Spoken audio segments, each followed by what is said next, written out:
अम, आज की इस डीप डाइव की शुरुआत ना मैं एक बहुत ही बेसिक सवाल से करना चाहता हूँ। अच्छा, बताइए। अम, हम सब जानते हैं कि हमारे शब्द मतलब जो हम बोलते हैं वो तो बहुत आसानी से झूठ बोल सकते हैं ना।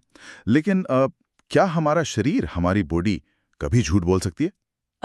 बिल्कुल नहीं। और यही आज के इस डिस्कशन का कोर फोकस भी है। हाँ, एग्जैक्टली और इसके लिए हमने जो सोर्स मटेरियल लिया है वो है फॉर्मर एफबीआई एजेंट जो नवारो और मार्विन कॉलिंस की आई हुई किताब व्हाट एवरीबॉडी इज सेइंग।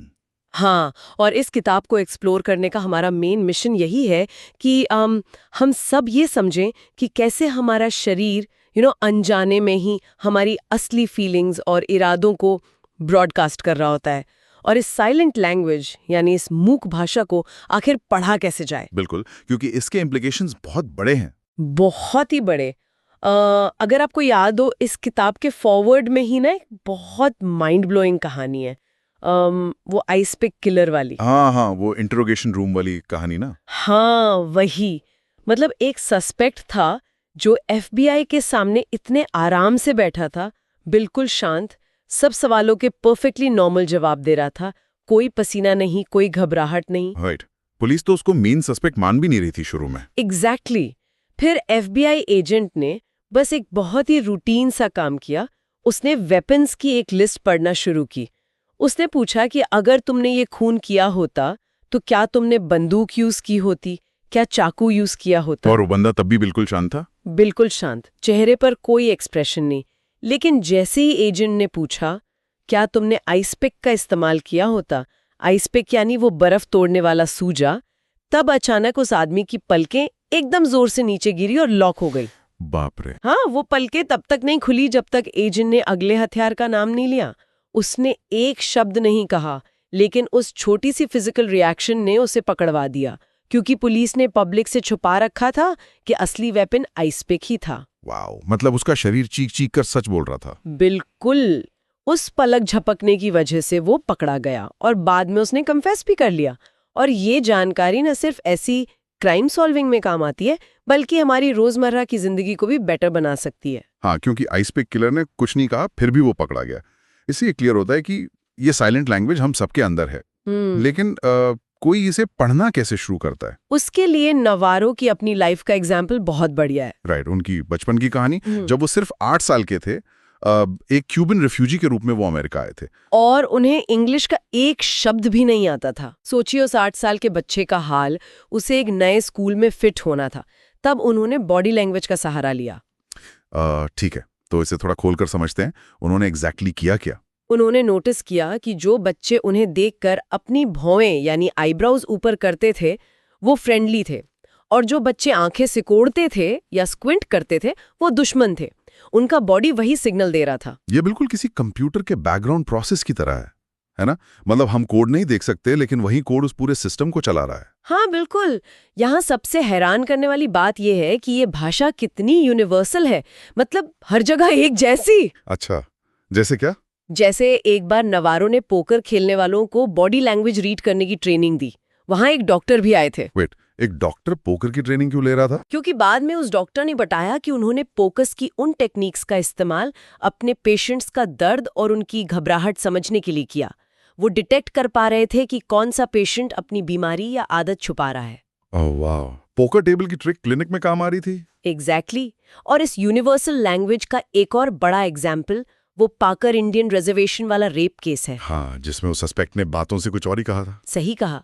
उस सस्पेक्ट ने इंटरव्यू गेटर्स को वर्बल स्टेटमेंट दी कि वो उस दिन अपनी गाड़ी से बाएं ओर मुड़ा यानी लेफ्ट टर्न लिया।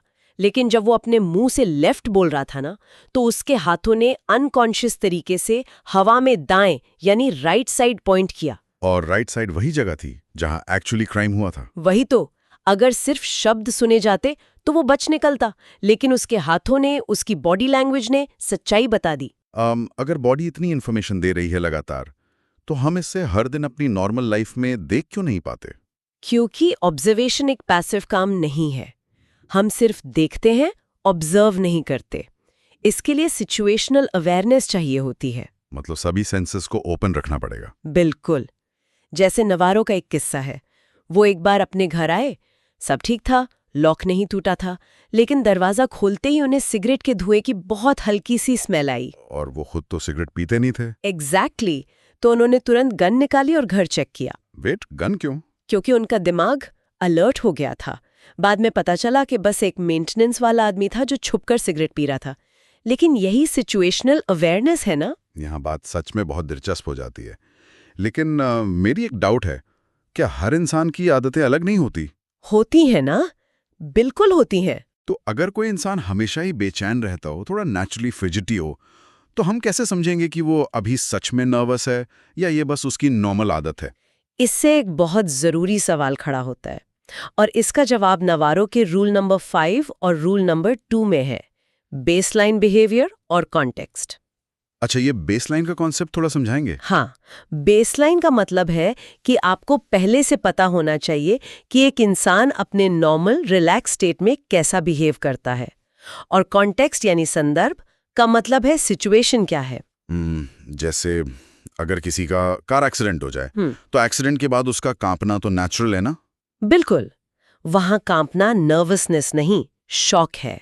वो उस कॉन्टेक्स्ट में नॉर्मल है। लेकिन अगर कोई जॉब इंटरव्यू दे रहा हो और पूछा जाए कि पिछले जॉब क्यों छोड़ी और वो अचानक कांपने लगे, हाँ, तो वो सस्पिशियस है, क्योंकि वहां कॉन्टेक्स्ट के हिसाब से कांपना फिट नहीं होता। Got it. बेसलाइन का वो 8 साल के बच्चे वाला एग्जाम्पल भी बहुत पावरफुल था किताब में। ओह यस, वो अंकल हैरी वाली स्टोरी। हाँ, कि एक बच्चा हमेशा अपने अंकल हैरी से गले मिलता था, वो उसकी बेसलाइन थी। राइट, लेकिन एक दिन अचानक वो बच्चा उनके सामने आते ही जम गया, यानी फ्रीज हो गया। उसने गले लगने से मना कर दिया। बिल्कुल, और ये बेसलाइन से जो डिविएशन था ना, इसने बता दिया कि कुछ बहुत गलत हुआ है। बच्चे ने मुंह से कुछ नहीं बोला, पर उसकी बॉडी ने वार्निंग दे दी। वाओ, ये यूनिवर्सल और इंडिविजुअल दोनों तरह के साइंस होते हैं लगता है। हाँ, कुछ यूनिवर्सल साइंस होते हैं, जैसे होंठ दबाना, जैसे हम लिप कंप्रेशन कहते हैं। हाँ, वो ब्रिटिश शिपिंग कॉन्ट्रैक्ट वाली कहानी, वो तो मेरी फेवरेट है। हाँ, वहाँ एक निगोशिएटर अपने क्लाइंट के साथ मीटिंग में था। सामने वाली पार्टी के कॉन्ट्रैक्ट की कंडीशंस पढ़ते वक्त एक स्पेसिफिक लाइन पर सामने वाले ने अचानक अपने होंठ अंदर की तरफ दबा लिए। यस, और उस छोटी सी डिटेल को पकड़कर क्लाइंट ने जब क्रॉस क्वेश्चन किया तो उन्हें पता चला कि सामने वाली पार्टी वहां कॉम्प्रोमाइज कर सकती है। और इस वजह से उस कंपनी ने $13.5 मिलियन बचा लिए। जस्ट इमेजिन, बस एक होठ दबाने की वजह से। इसके अलावा इंटेंशन क्यूज भी होते हैं, यानी इरादा भांपने के साइंस। जैसे वो हार्डवेयर स्टोर की डकैती वाला किस्सा, जहां डाकैत के अचानक नथुने फड़कने लगे थे। हाँ, नॉस्ट्रल फ्लेयरिंग, क्योंकि जब इंसान कोई बड़ा फिजिकल एक्शन लेने वाला होता है, चाहे वो हमला करना हो या भागना, तो बॉडी को अचानक ज्यादा ऑक्सीजन की जरूरत पड़ती है, इसलिए नाक फूलती है। तो अब तक हमने ये समझ लिया कि हमें क्या क्या देखना है, जैसे होंठ, नथुने, पलकें। लेकिन एक बहुत फंडामेंटल सवाल दिमाग में आता है, क्या? आखिर हमारा शरीर ऐसा करता क्यों है? मतलब हमारा शरीर झूठ क्यों नहीं बोल पाता? इसका जवाब हमारी खोपड़ी यानी स्कल के अंदर छिपे उस वॉल्ट में है। अगर हम इंसान के दिमाग की एनाटॉमी देखें तो उसके 3 हिस्से होते हैं, ट्रायून ब्रेन। राइट, लेकिन हमारा फोकस इस बुक के हिसाब से सिर्फ एक ही हिस्से पर होना चाहिए ना? बिल्कुल, और वो है हमारा लिम्बिक सिस्टम, जिसे हम मैमेलियन ब्रेन भी कहते हैं। इसमें ऐसी क्या खास बात है? ये हमारे सर्वाइवल का सेंटर है। ये दिमाग कभी सोता नहीं है, कभी ब्रेक नहीं लेता, और सबसे बड़ी बात, ये बिना सोचे रिएक्ट करता है। इसलिए नवारो इसे सबसे ऑनेस्ट ब्रेन कहते हैं। यानी ये दिमाग हमसे झूठ बुलवा ही नहीं सकता? नहीं, झूठ बोलने का काम दिमाग का दूसरा हिस्सा करता है, जिसे नियोकॉर्टेक्स कहते हैं। वो हमारा सोचने वाला दिमाग है। वो कहानियां बना सकता है, झूठ बोल सकता है और धोखा दे सकता है। तो नियोकॉर्टेक्स एक कंपनी के पीआर डिपार्टमेंट की तरह है, जो एकदम झूठी प्रेस रिलीज छाप सकता है कि सब ठीक है। लेकिन ये जो लिम्बिक सिस्टम है, वो उस कंपनी का लाइव सिक्योरिटी कैमरा है, जो सीधा असली फुटेज दिखाता है कि एक्चुअल में आग लगी कहाँ है। बहुत ही बढ़िया एनालॉजी दी आपने। एकदम यही होता है। अगर हम इसे बड़ी तस्वीर से जोड़कर देखें तो आपको अहमद रसाम वाला केस याद आएगा, वो जिसे मिलेनियल बॉम्बर कहते थे। हाँ वही। जब वो बॉर्डर क्रॉस कर रहा था तो एक कस्टम्स ऑफिसर डायना डीन ने उसे रोका। अहमद का नियोकॉर्टेक्स यानी पीआर डिपार्टमेंट पूरे कॉन्फिडेंस के साथ झूठ बोल रहा था कि उसकी कार में कुछ नहीं है, लेकिन उसकी बॉडी का लिम्बिक सिस्टम पुकार पुकार के बता रहा था कि कुछ गलत है। उसे लगातार पसीना आ रहा था और वो बेहद घबराया हुआ था। और उस पसीने पर और उस घबराहट पर उसके नियोकॉर्टेक्स का कोई कंट्रोल नहीं था। बिल्कुल नहीं। नियोकॉर्टेक्स झूठ बोल सकता है, पर लिम्बिक सिस्टम पसीने और हार्ट रेट के जरिए सच उगलता ही उगलता है। तो इसका मतलब है कि लिम्बिक सिस्टम इतना ऑनेस्ट इसलिए है क्योंकि ये हमें जिंदा रखने के लिए डिजाइन किया गया है। एग्जैक्टली। और खतरे के टाइम ये हमें प्रोटेक्ट कैसे करता है? उसके 3 प्री प्रोग्राम्ड तरीके हैं जो एक स्पेसिफिक ऑर्डर में ही काम करते हैं। वो फेमस 3 Fs है ना? हाँ, फ्रीज, फ्लाइट और फाइट। सबसे पहला है फ्रीज, यानी जम जाना। राइट। मैं हमेशा सोचता था कि इंसान खतरा देखकर सबसे पहले भागता क्यों नहीं है? क्योंकि पुराने समय में जंगलों में शिकारी जानवर मूवमेंट को देखकर अटैक करते थे। अगर आप हिलेंगे नहीं तो बच जाएंगे। ये इंस्टिंक्ट आज भी हमारे अंदर है। जैसे वो कोलंबाइन वाली ट्रेजेडी में बच्चों ने किया था। हाँ, बच्चों ने अनकॉन्शियस होकर खुद ही मरने का नाटक किया। वो फ्रीज हो गए और उनकी जान बच गई। या वेगस में लायन शोज में आपने देखा होगा, आगे बैठे लोग शेर को देखकर भागते नहीं है, फ्रीज हो जाते हैं। वहां पर नवारो ने एक टर्म यूज किया है, आइसोप्रैक्सिज्म। वो मिमिक्री वाला कॉन्सेप्ट, उसके बारे में आपका क्या मानना है? वो बहुत अजीब और सच्चा कॉन्सेप्ट है। नवारो ने अपनी फैमिली का एग्जाम्पल दिया था। वो लोग रात में आइसक्रीम खा रहे थे, अचानक डोरबेल जोर से बजी और क्या हुआ? पूरे परिवार के हाथ एक साथ हवा में फ्रीज हो गए। सबके स्पून उनके मुंह तक पहुंचने से पहले ही रुक गए। किसी ने दूसरे को देखा नहीं, पर सबने सेम रिएक्शन दिया। इसको आइसोप्रैक्सिज्म कहते हैं। और ठीक इसके उल्टा भी होता है, जैसे शॉपलिफ्टर्स करते हैं उस टर्टल इफेक्ट में। हाँ, टर्टल इफेक्ट भी फ्रीज का ही हिस्सा है। जब लोग पकड़े जाते हैं या बहुत डरी हुई स्टेज में होते हैं तो वो अपने कंधे उचका लेते हैं, जैसे कछुआ अपने खोल में छुपने की कोशिश करता है। ये सब अनकॉन्शियस हो रहा है, पर अगर फ्रीज होने से काम ना चले तो लिम्बिक सिस्टम दूसरे एफ पर जाता है, यानी फ्लाइट, भागना। पर मॉडर्न दुनिया में हम लोग हर बुरी मीटिंग से उठ के भाग तो नहीं सकते ना? नहीं भाग सकते, इसीलिए हमारी बॉडी डिस्टेंस क्रिएट करती है। आप नोटिस कीजिएगा, लोग अपने पैर दरवाजे की तरफ कर लेते हैं, यानी उनके पैर ऑलरेडी एग्जिट ढूंढ रहे हैं। और वो आंख ढकने वाली आदत भी फ्लाइट रिस्पॉन्स में आती है क्या, जिसे आई ब्लॉकिंग कहते हैं? हाँ, आई ब्लॉकिंग फ्लाइट का ही हिस्सा है। हम मेंटली उस जगह से भाग रहे होते हैं। पर अगर कोई सामने आंख देख रहा हो तो आंखें बंद क्यों करेगा? ये तो इरैशनल लगता है। लॉजिकल लेवल पर इरैशनल है, पर पोर्टो रिको होटल वाली आग वाला केस सुनिए। ओह, वहां क्या हुआ था? एक सिक्योरिटी गार्ड से पूछताछ चल रही थी।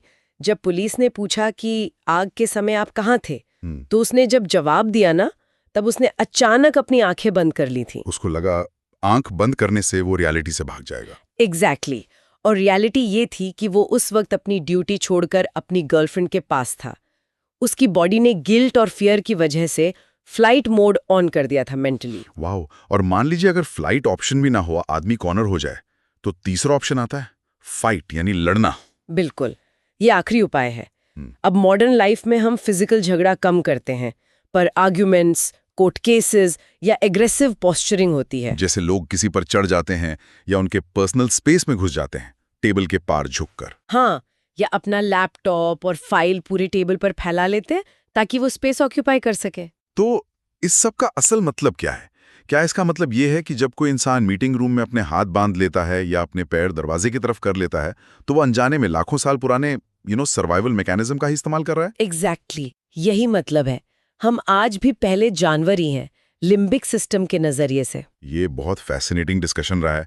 तो ओवरऑल हमने लिम्बिक सिस्टम की ये नेचुरली ऑनेस्ट लैंग्वेज देखी, बेसलाइन रीड करने की इंपॉर्टेंस समझी और फ्रीज, फ्लाइट और फाइट के पीछे का मैकेनिज्म जाना। लेकिन एक सेकंड, इसके साथ एक बहुत बड़ी चेतावनी देना बहुत जरूरी है।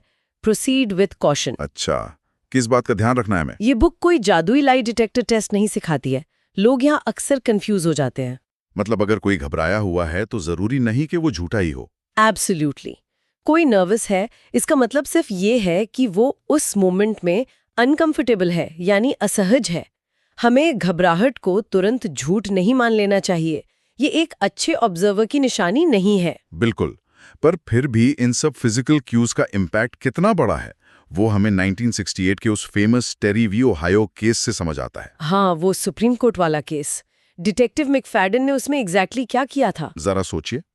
उन्होंने 3 आदमियों को एक स्टोर के बाहर बस एक अजीब तरीके से चक्कर लगाते और छुप के देखते हुए पाया। उनकी वो फ्रीज एंड फ्लाइट वाली बॉडी लैंग्वेज पढ़ी और बिना किसी सॉलिड सबूत के बस उनके बिहेवियर पर उन्हें पकड़ लिया और बाद में क्या पता चला? कि वो एक बड़ी डकैती प्लान कर रहे थे।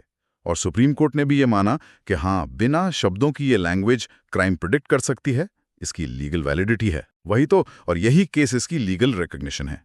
तो दोस्तों, आज हम इस डिस्कशन को एक ऐसे थॉट पर छोड़ते हैं जो हम सभी को शायद कल से एक अलग नजरिए से दुनिया देखने पर मजबूर कर देगा। जी, और वो थॉट क्या है? अगर हमारा लिम्बिक सिस्टम, हमारा सबकॉन्शियस लगातार हमारे इरादों का, हमारी फीलिंग्स का ब्रॉडकास्ट कर रहा है और हमारे आसपास के लोग अनजाने में ही सही उन्हें पढ़ भी रहे हैं, तो क्या हम कभी कोई राज सच में छुपा पाते हैं? ये सच में डीप है। जरा सोचिए, अगली बार जब दो लोग आपस में बातें कर रहे होंगे ना, तो सिर्फ उनके शब्द बातें नहीं कर रहे होंगे। क्या उनके शरीर आपस में बिल्कुल अलग, बिना आवाज की सच्ची बातचीत नहीं कर रहे होंगे? और सबसे अजीब बात ये कि उनका अपना कॉन्शियसली सोचने वाला दिमाग उससे पूरी तरह अनजान होगा। बिल्कुल, साइलेंट लैंग्वेज हमेशा चलती रहती है। वही तो, हम आपसे मिलते हैं अगली डीप डाइव में। तब तक के लिए देखते रहिए लोग बिना बोले क्या कह रहे हैं।